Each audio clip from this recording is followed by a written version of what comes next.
Okay, got another one for you girls. Master, we're sleepy. Alright, so am I, but we're going to do it anyway.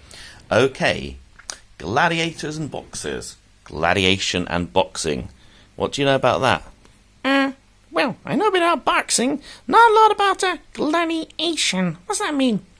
Well, the gladius was obviously Latin for sword, and the gladiators were those people that fought in the arenas. Arenas obviously Latin for sand. They fought in the sand because of the blood, and they fought to the death, didn't they, girls? They must have hacked and slain and chopped till they dead. Yeah, they fought to the death unless very, very, very, very lucky. I'm not so sure, Master, or you wouldn't be asking the question. Yeah, very good. This is the question. Did the gladiators fight to the death? Did they usually fight to the death? What's the answer to that? Yeah. No. Yes and no. Excellent, Sparehead. Yes and no is the answer. Okay, so the first thing, right? Were all these gladiators in Rome desperate men that were they've been enslaved, they've been forced to fight, they're there tossed into the arena, and they're there just, fighting it out, hoping to survive a battle to the death. Was that the case? I think not, Master. In actual fact, I think they were trained warriors, much like boxers. Very, very good. They were trained people. So obviously we did have condemned men, all sorts of people murdered in the arenas for the entertainment of the crowd. There was no end of that. But gladiators were a little bit special. These were highly trained athletes. They were skilled. They were trained. And were they all slaves? Don't know. In fact, no, there are quite a few examples of free people deciding to fight as gladiators. Of course, we know famously from watching the movie Gladiator, the Emperor Commodus, the son of Marcus Aurelius, he was a southpaw gladiator. So he used to fight with his... he was a left-handed gladiator. I have no idea when you fight with a sword which arm you hold in front of the other, but he's a left-handed one anyway. And he was very proud of that, apparently. And he used to fight often with real weapons, apparently, but not in front of a crowd. There's no record that he actually did that. But there are many examples of free people deciding to be gladiators. Why do you think they would do that? Oh, the fame and the glory and the money. Oh, I'd like some of that.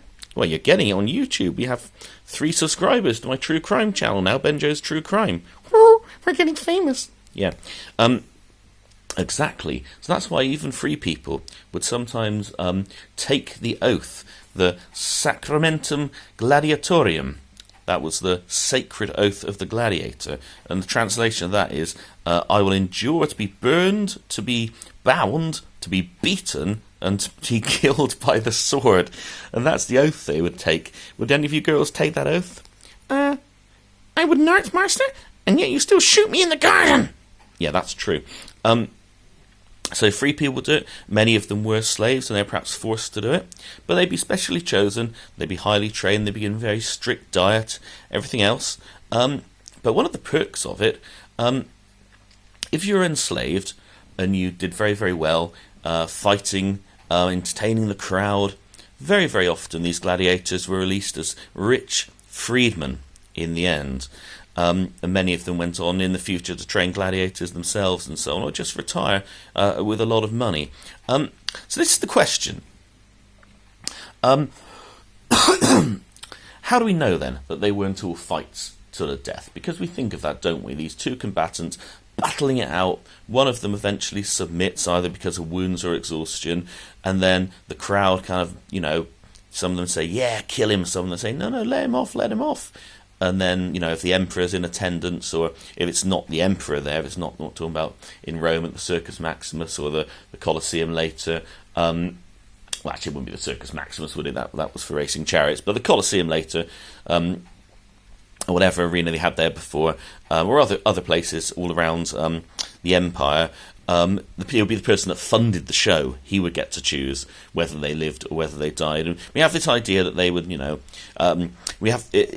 we think of them, the thumb going up or the thumb going down, sort of down to Hades or up to heaven, something like this. We don't actually know. In the Latin, it's just sort of gestures with the finger as to whether the gladiator lives or dies. At the end of most bouts, would it usually result in death? How do we know that usually it didn't? Oh, I have no idea, Master. How could he work out such a thing from 2,000 years ago?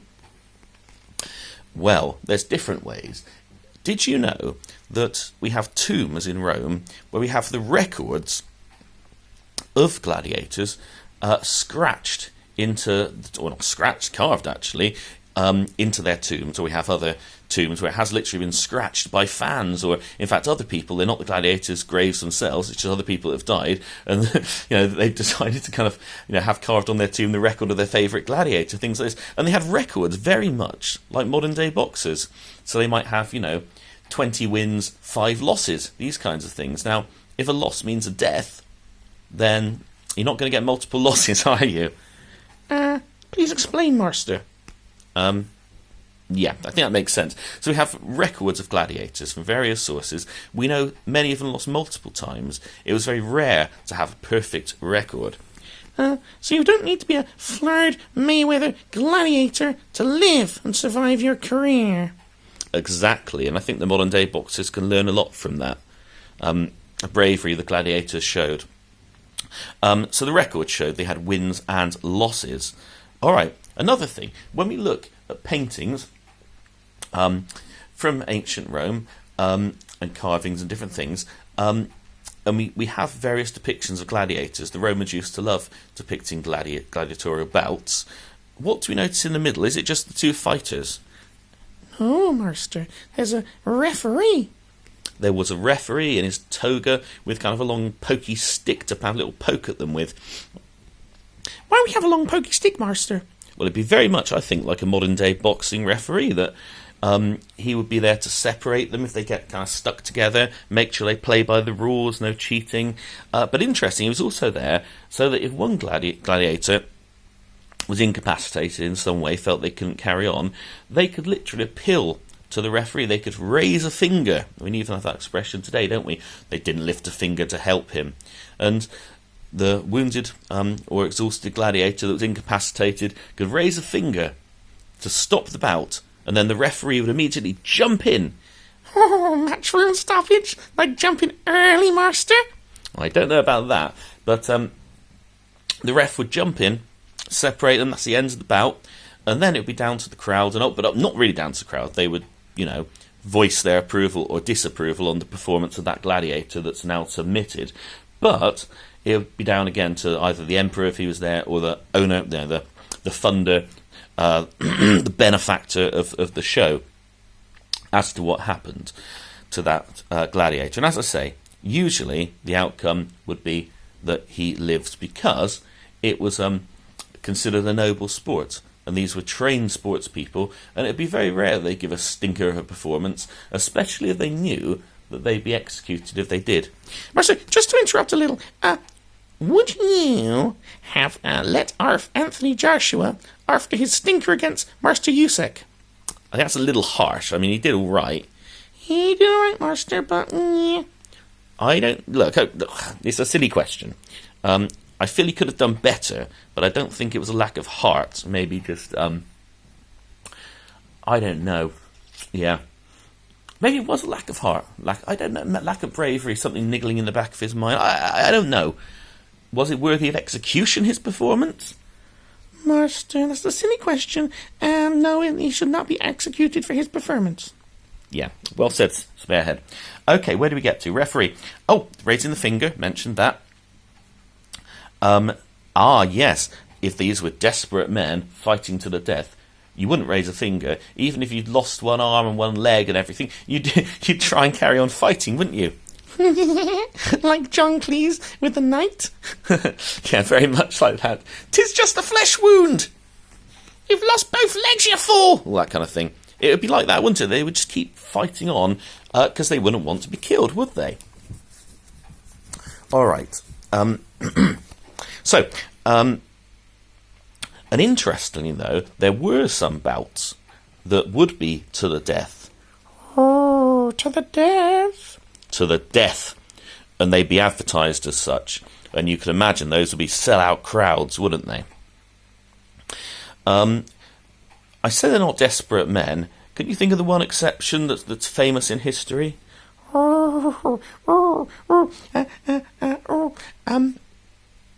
Yes, Master Douglas, Michael Douglas's dad, Kirk, him. Yeah, Spartacus, the slave revolt, the servile revolt of 73 BC, the famous training school, large gladiatorial training school at Capua in Italy, on the slopes of near the slopes of Mount Vesuvius. That was a breakout from there, and of course then many dispossessed people joined them, and of course that small number of gladiators expanded, we're told, maybe to 70,000 slaves and just people that were discontented with life, and they just wanted something better, and they just joined in with Spartacus and his bunch. So that was an example of a gladiatorial revolt. So clearly not all of them were happy about being forced to be gladiators, because indeed, as I say, the majority of them had been enslaved originally, but it also seems the majority of them took their sport very, very seriously. Perhaps they've been selected from amongst the slaves as ones that were seen as candidates, maybe of the right mindset, that they wanted to be a gladiator for all the different perks I've already listed. I didn't mention one of the biggest perks. Do you know what it was? Women. Oh, yes. Yeah.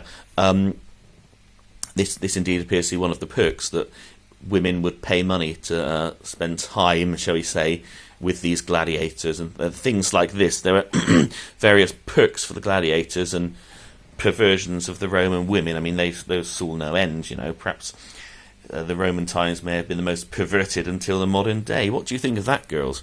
Master, I've said it many times before. I think you're a pervert. You're all right. Shut up. Okay, so interestingly, Nero and Claudius, particularly, and Caligula, he was famous for this too. Very much, they used to be perverse. I think Caligula perhaps the most famous. I think Claudius, dopey old man, didn't really follow what was going on, so he didn't get it right. Nero, yeah, he used to sometimes do this. Caligula used to particularly be known for doing this. Doing what? Well, there would be a famous gladiator, an entertaining gladiator, one people love to watch, but he wasn't necessarily the best. So he might lose, and despite giving a great show, as he always does, and he's lost, and the crowd are cheering him and saying, yeah, let him live, once again, he's done a great job, let him off. And then the emperor, no, we're going to kill him, and putting them to death. Master Derek Chisora would have been dead in the times of Caligula. Indeed he would, yeah, several times. So, okay, just a short video then, this one. So that's the answer. Did the gladiators always fight to the death? No, only in some bouts, and only if they gave a stinger of a performance, usually. Oh, I didn't mention one thing. There's one final reason, perhaps one of the most important ones, why you really didn't want to kill the gladiator even if he lost. What's the biggest motivating factor to most people, particularly wealthy Romans? Money! Yes. It cost 50 times more to kill a gladiator than it did to hire one, because you'd hire the gladiators for the show, and they'd bring them all in, they'd do their show, but if you got and killed one of them, you got to pay for him. Not just the hire. It's like, if you hire a car or if you prang a car, there's a bit of a difference there. And so if you mess up one of their gladiators and kill them, you'd have to pay the cost, their future earnings and everything, and it would cost a tremendous amount of money, so it'd be rather expensive to have them killed. So you didn't want to get too many gladiators killed unless you're extremely wealthy, and as I said, it will make you deeply unpopular with the crowd if they all give great performance and you decide to kill losers anyway. So yeah, so in summary, there are similarities here between gladiation and boxing. All of these are trained fighters, warriors. Admittedly, the gladiators, most of them were forced into it, whereas boxers usually aren't. But yeah, they're trained, they go in there, they abide by the rules, they abide by the referee, and so on. And yeah, and we know from various things like the records and different things, they're raising the finger, submitting, expecting to live, that gladiators usually didn't fight to the death, but even so, a noble sport, a combat sport, certainly a violent sport, and it took, just as it does with boxing, it took extremely brave men to get in there and do it. So, gladiators, we salute you. Which, as a final note, girls, how many times has that been recorded as being said? Wasn't that at every single gladiatorial context? You say, we who are about to die, we salute you? No, that was said once, apparently, to Claudius. We who are about to die, salute you. I think because that was a bunch of actually ones that had been pre-condemned. Anyway, end of video.